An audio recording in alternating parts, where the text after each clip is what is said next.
There's three kinds of people. This first type of person you see every day in your store. You may have someone you live with like this. This is a non-champion, sometimes a villain. And we've all had thoughts like this person. This person talks too much. This person thinks too much. This person puts themselves down. Oh man, my rear end's so big, I think I'm being followed. Always putting themselves down, judging other people, acting like a victim of circumstance or condition. This is a person that spends a lot of time in the past. I told you not to do that. Why'd you do that? I can't believe it.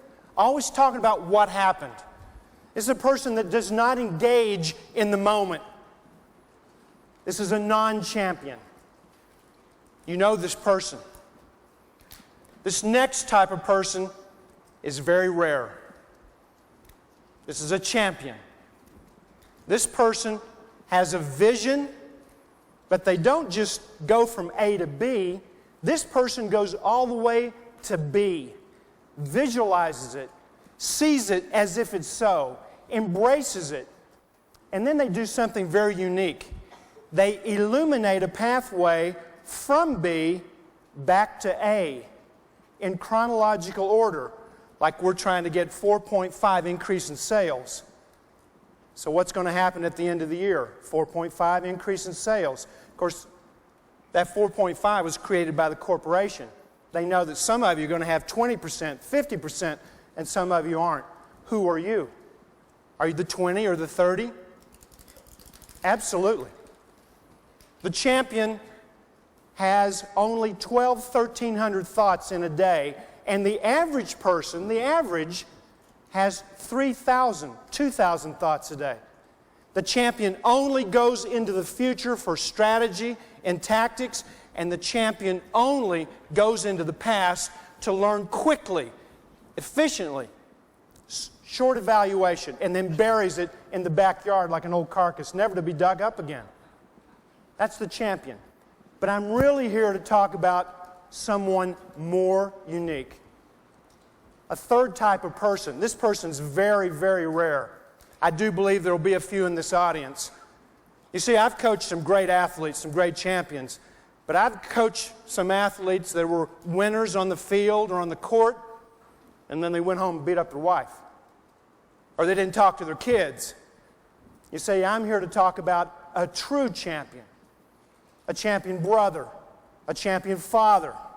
Not just a champion in your store, not just increasing sales, and I know that's why you're here, but I want you to go back to where you're from, back home, and think about being a true champion. The one thing I've also learned about champions, they are very disciplined. They're very focused. They have tremendous confidence and optimism. And the one thing I've also learned, they're cool, especially during adversity. Like when 2 or 3 drivers don't show up, and you think you're driving. That's fine, you've driven before, but now you're driving now. Adversity. When the orders come in so fast, you can't believe it, more than expectations, and you're shorthanded. Adversity.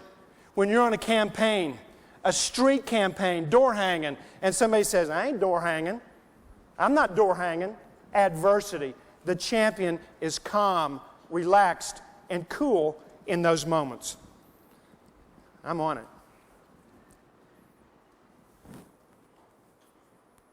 The champion has an innate ability to attract a phenomenon that I'm going to share with you on exactly how to get into it. It's called the zone. And when you're in this zone mindset, you only have 12 or 13, 1,400 thoughts that day.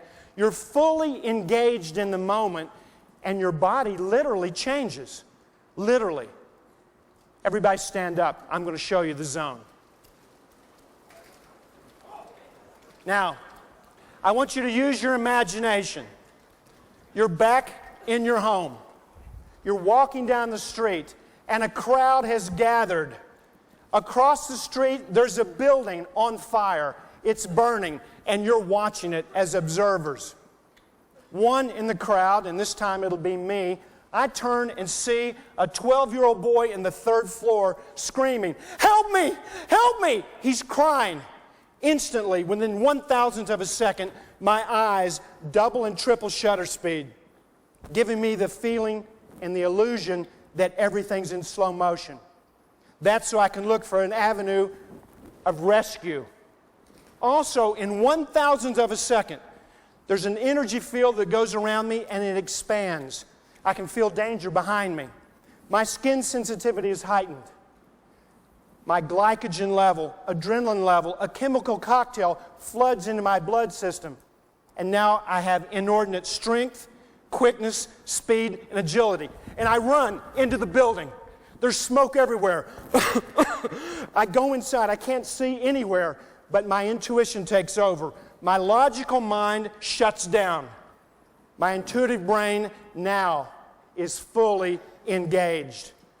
A stairwell, not seen by my eyes, but felt by my intuition, guides me, my intuition. I ferret my way up to the 3rd floor.